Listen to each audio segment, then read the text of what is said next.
The jet hummed softly, a moving palace above the clouds. Clara's heels clicked with authority, her every step rehearsed in superiority. She looked at David not as a passenger, but as a mistake sitting in the wrong seat. Her words, wrapped in politeness, carried the sharpness of quiet contempt. "Next time, sir. Request economy," she said with a hollow smile that expected obedience. David raised his eyes, calm but unyielding. "I am the executive," he replied, his voice carrying the kind of steadiness that made Arrogance tremble. For a heartbeat, the entire cabin froze. The co-pilot paused. A passenger shifted uncomfortably. Pride and disbelief collided in Clara's throat, too proud to bow, too humiliated to speak. Then, without warning, Arrogance found its outlet. Her hand rose, cutting through the air with a crack that silenced the jet's hum. The slap landed not just on his cheek, but across her own dignity. David didn't retaliate. He stood still, the sting of the moment glowing against his calm composure. "That was the last time you'll touch someone like me without consequence," he said quietly. Not a threat, but a promise whispered into history. The silence that followed was heavier than shouting. Phones lowered. Eyes turned away. Clara's breath trembled, and for the first time, she felt how isolation begins. Not when others leave, but when they no longer look at you. Above the clouds, the hum of the engines carried judgment. The sky didn't move, but everything beneath it had shifted. The air inside the jet was colder now, heavier with what had just happened. Clara's hand still tingled from the slap, though shame crept faster than pain. She tried to reclaim control, her version of it. She reached for the champagne bottle, pouring a glass with shaking hands, pretending it was composure. "Accidents happen," she muttered, as if rewriting the moment might erase it. The glass trembled slightly, a golden stream spilling over the rim and sliding across the polished counter. David didn't move. "That wasn't an accident," he said quietly. Clara's eyes darted toward him, searching for Arrogance, finding none. "You think silence gives you power?" she asked. He looked at her almost gently. "No, it just gives me time to decide who really has it." For a moment, even the engines seemed to hush. A flight attendant in the corner avoided meeting anyone's eyes. The co-pilot pretended to adjust controls that didn't need touching. Clara forced a laugh, hollow as the empty sky. "You don't belong in this cabin. Not in this league." David's reply was almost a whisper. "Funny, that's exactly what I thought about the way you carry your pride." Her lips parted, but no words came. Something inside her, not guilt, not yet, began to shift. She looked at him again and saw what she had missed all along: stillness mistaken for inferiority, patience mistaken for permission. Outside the window, the clouds thinned. The sky, endless and indifferent, looked on. Clara turned away, but her reflection in the glass followed her. A woman unraveling under her own words. The champagne glass rolled gently, settling near David's seat, as if the universe had quietly chosen its side. The sound wasn't loud. It was smaller than a breath, softer than glass breaking. But it carried weight, the kind that changes how air feels in a room. Clara's hand still hovered mid-air, palm trembling, as if waiting for permission to return to her side. No one moved. The other attendant froze halfway through wiping a counter. The co-pilot's eyes flicked back once, then away again. It was the kind of silence that made people complicit. Clara swallowed hard, her throat dry. "You were being disrespectful," she whispered, as though saying it softly might make it true. David blinked once, slowly. "Was I?" His voice was calm, deliberate, the kind of calm that exposes truth without effort. Her lips parted, but no defense came. "You can't just," he interrupted gently, "hit someone who doesn't look like you." The words landed harder than her hand ever could. Clara's gaze darted to the others, searching for validation, but the eyes around her looked away. Politeness had turned into quiet retreat. Narration settled in like dust. It wasn't the first slap he'd endured, just the first one she couldn't explain away. David straightened his jacket, his movements unhurried. "You'll regret that," he said, but not as a threat, more like a truth already written somewhere beyond both of them. Clara's hand dropped to her side. "You think anyone will believe you?" she asked, voice low. He looked at her, not with anger, but disappointment sharp enough to cut. "They won't need to. You believed me the moment you hit me." The engines hummed again, reclaiming the silence. No one applauded. No one gasped. Yet in that pressurized cabin, reputations began to shift. Quietly, invisibly, permanently, ChatGPT said. The words left her mouth before she could stop them. "People like you should know your place." They came out soft, almost tender, but carried the weight of generations. The cabin fell still again. Even the hum of the engine seemed to pause, waiting for his reaction. David didn't move. His gaze stayed on her face, calm and unblinking. For a moment, she mistook that stillness for submission. Then he spoke, softly, slowly. "You're right," he said, each word deliberate. "I do. It wasn't a confession. It was a mirror." Clara frowned, unsure what to make of his tone. "Good," she muttered, reaching for control again. "I'm glad we understand each other." He nodded slightly. "We do," he said. "Just not the way you think." The silence that followed was louder than any argument. Something unseen began to tilt, a shift she couldn't yet name. Her authority, once so casual, now felt like a costume she couldn't take off. Narration slipped in like truth beneath the noise. It was always said politely, "People like you." It meant invisible, replaceable, tolerated only when silent. But today, silence spoke louder than pride. Clara turned away, pretending to check the service list, her fingers trembling slightly. David's calm unnerved her, not because it was defiant, but because it didn't need to be. He leaned back, voice low but steady. "You know, Ms. Porter, every empire ends the same way, quietly, and from the inside." Her breath hitched just slightly. No one else reacted, yet the entire cabin felt smaller, denser. For the first time, Clara understood what true control sounded like. Not in command, but in composure, and David's silence filled the space where her power used to live. The tires kissed the runway with a soft thud, a sound too ordinary to mark the end of something so deep. The engines quieted, and the silence that followed felt deliberate, like the world itself had stopped to listen. Clara fixed her hair in the reflection of the cabin window, smoothing every strand into perfection. She rehearsed her smile, professional, unbothered, superior. David rose slowly, buttoning his jacket with the same calm precision he had carried through every insult. His composure felt heavier now, almost royal. Clara didn't look at him. She didn't need to. In her mind, the world would back her, as it always had. The cabin door opened. A wave of light and sound poured in, reporters' cameras flashing, footsteps echoing on the tarmac. A man in a navy suit hurried up the steps, whispering something to another attendant. Then came the words that broke her balance. "That's David Cole," one of them murmured, almost reverently. "The CEO of Jetstream Aviation." Clara froze. The blood drained from her face, her practiced smile faltering into disbelief. Her hand dropped from her hair. David turned slightly, not to gloat, but to meet her eyes. There was no triumph, only quiet recognition. "Now," he said softly, "you know my place." The words weren't cruel. They were closure, the kind that doesn't need an audience to sting. As he stepped out into the flashing lights, Clara stood alone in the cabin that suddenly felt too small, too bright, too real. The silence that had once protected her now pressed down like judgment.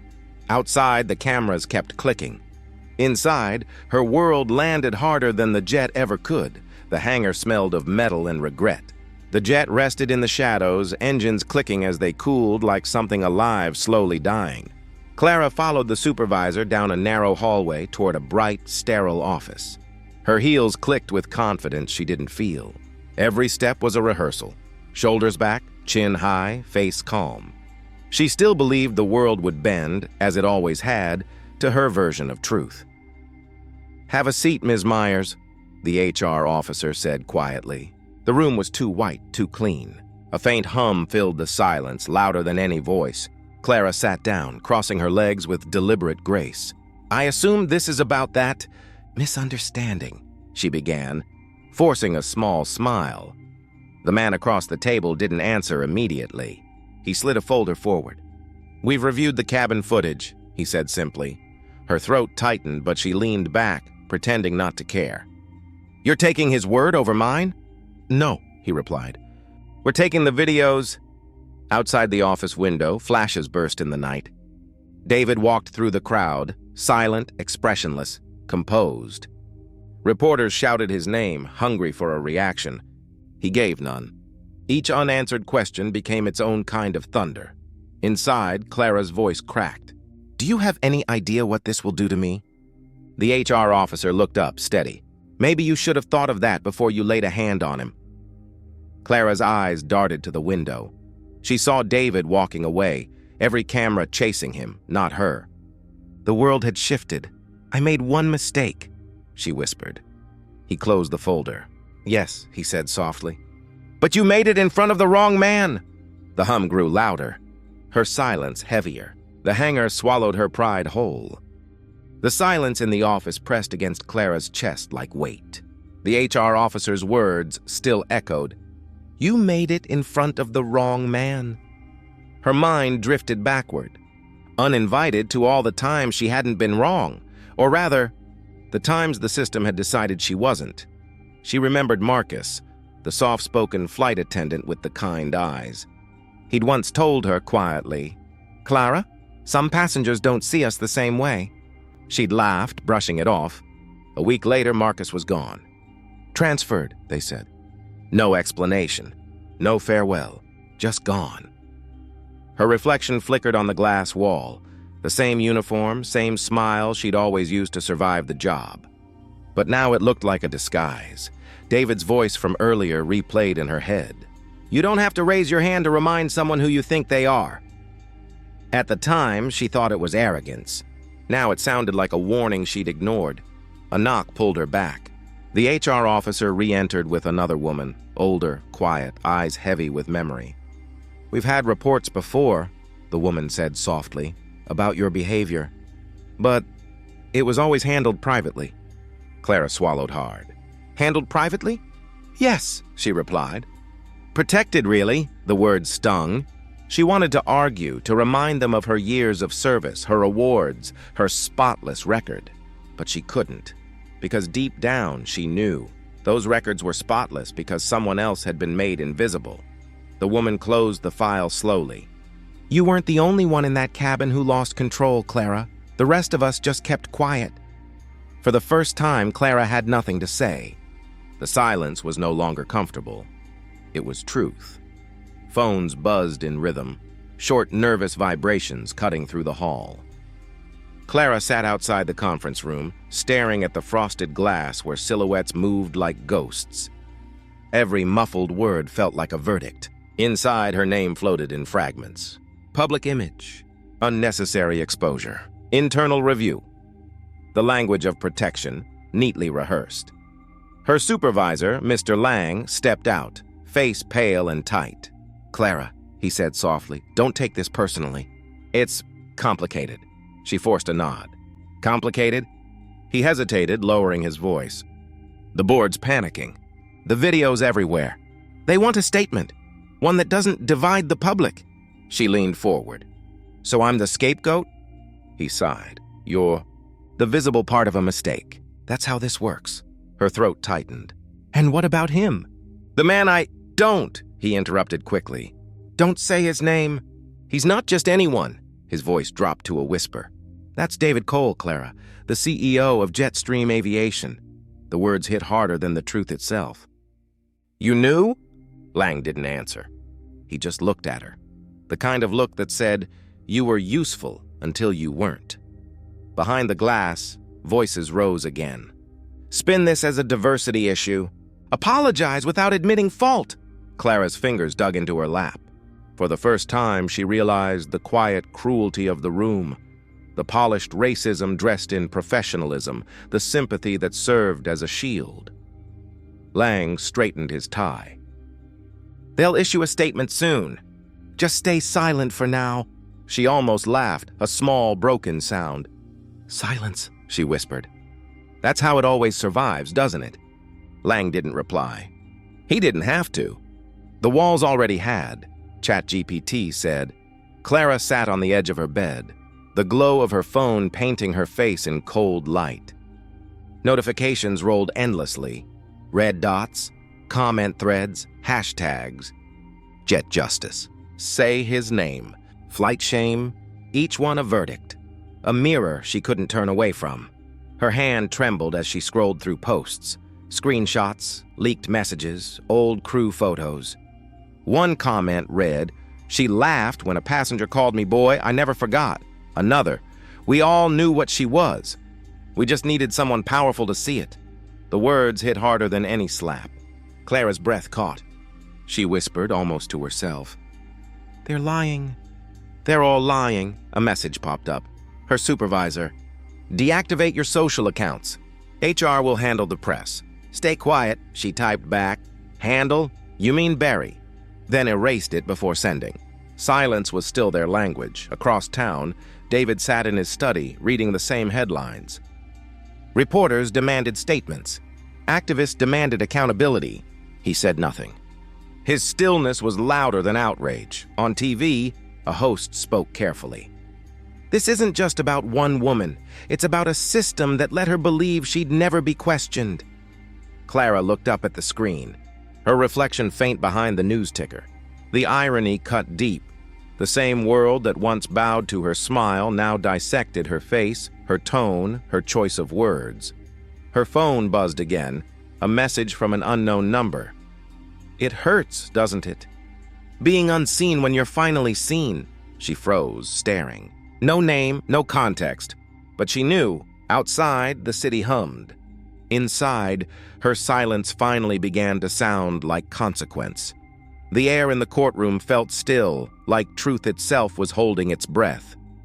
Reporters filled every corner, pens poised, cameras ready.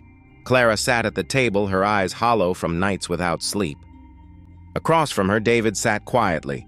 No anger, no satisfaction, just presence. The judge cleared his throat.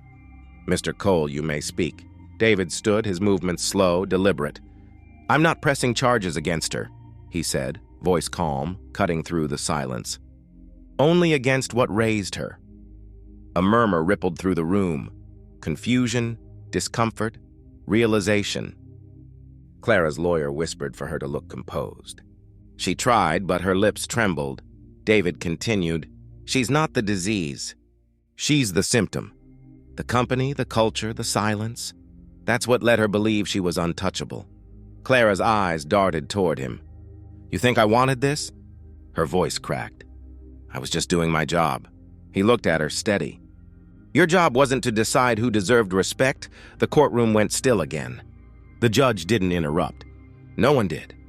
"I learned a long time ago," David said softly, "that silence is the strongest weapon in polite racism.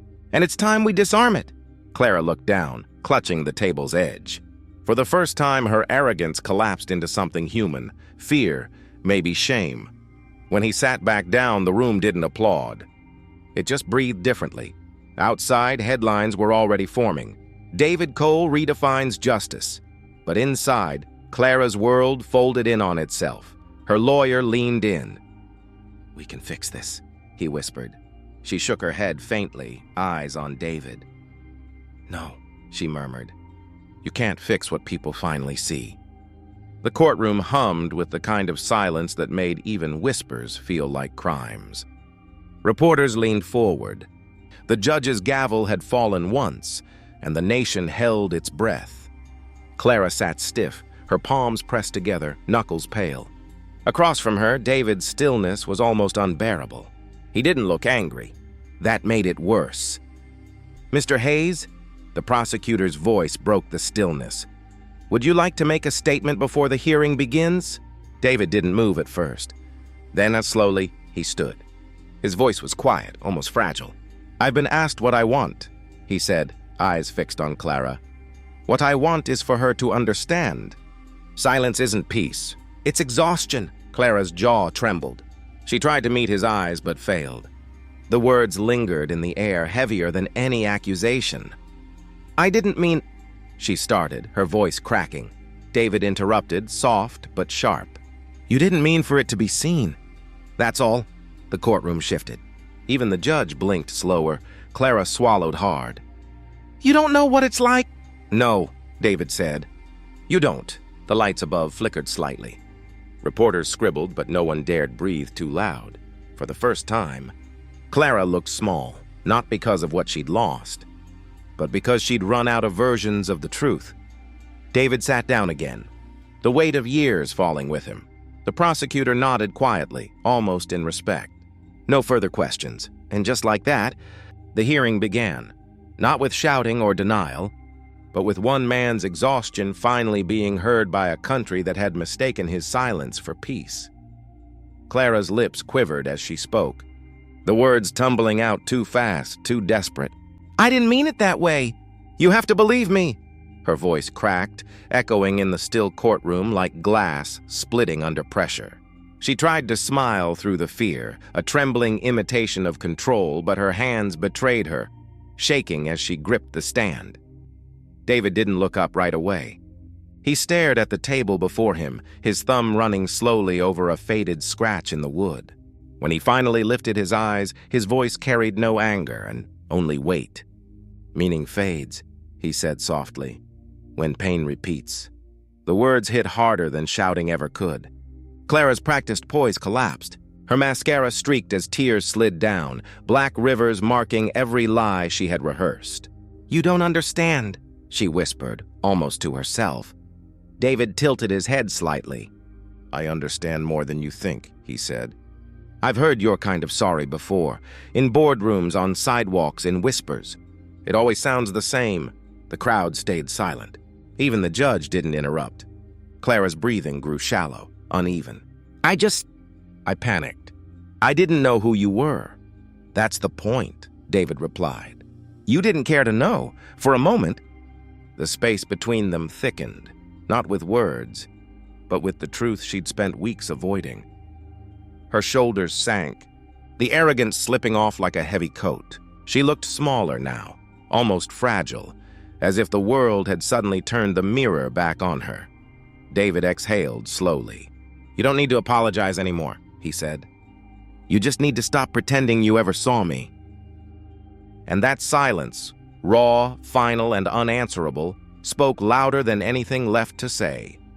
The courtroom had fallen still, the kind of silence that carried more truth than any verdict. David rose slowly, his chair creaking behind him, not as a symbol of triumph, but of endurance. Every camera turned toward him.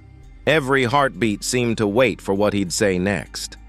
He took a breath, his gaze steady on the judge, then shifted to the audience. The same faces that once doubted, dismissed, or ignored. "Jetstream has announced reform," he began. His tone was even, but his voice carried the weight of generations. "The people who watched and said nothing, they're gone now. The company has a new code, written in accountability, not apology." Murmurs rippled through the room. Clara's head remained lowered, her hands clasped tight. David's eyes softened as he turned toward her. "This isn't about punishment," he said. "It's about reflection."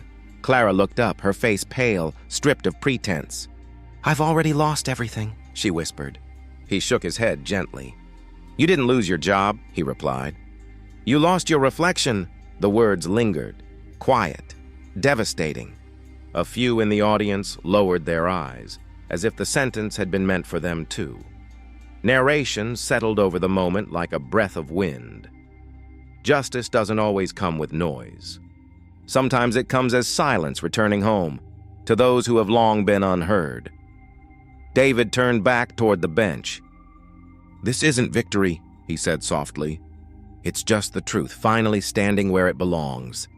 When he stepped away, the room didn't applaud. It just stayed still, heavy, humbled, listening, and in that silence, the world finally heard what justice was supposed to sound like. The city hums without her now. Clara walks down the same polished streets that once carried her confidence, her heels clicking softer than before.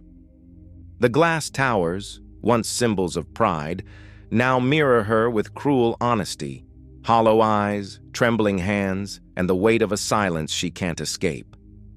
A barista glances up as she enters a cafe. Recognition flashes, then fades into indifference. "We're closed," he mutters, though the sign says open. She nods, too tired to argue, stepping back into the cold. The world she built her identity on no longer has space for her.